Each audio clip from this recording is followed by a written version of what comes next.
অথচ কোরআনুল কারীম শিক্ষা করার অসংখ্য সুযোগ রয়েছে।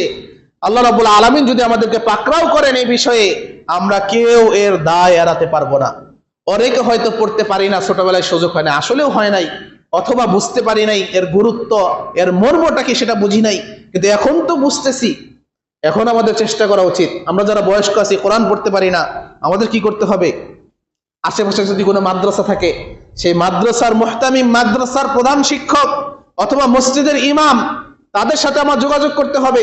যা আপনারা যেভাবে ছোট ছোট বাচ্চাদেরকে কোরআনুল কারীমে শিক্ষা দেন, আমাদের জন্য একটা সময় বের করুন।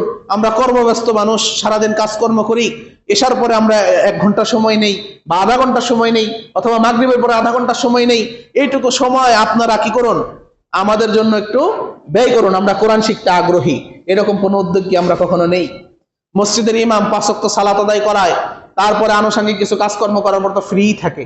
তাহলে আমরা সমাজের মানুষ মসজিদের ইমামকে দিয়ে যদি একটু খাটিয়ে নেওয়ার চেষ্টা করি, এর মাধ্যমে আমরাও সওয়াব পাবো, মসজিদের যে ইমাম কোরআন শিক্ষা দেওয়ার কারণে তিনিও সওয়াব পাবেন, পাবেন না?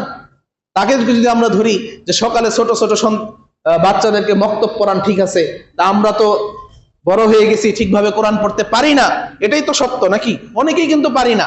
তা আমরা কর্মব্যস্ত মানুষ, ঠিকভাবে সময় পাই না। তাহলে এশার নামাজের পর আমাদের আধা ঘন্টা একটু যদি সময় দিতেন, একটু শিখার চেষ্টা করতাম।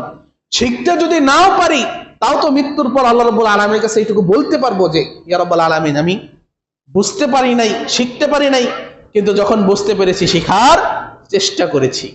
এই কথা বললেও তো আল্লাহ রাব্বুল আলামিন আমাদেরকে ক্ষমা করে দিতে পারেন, পারেন কিনা?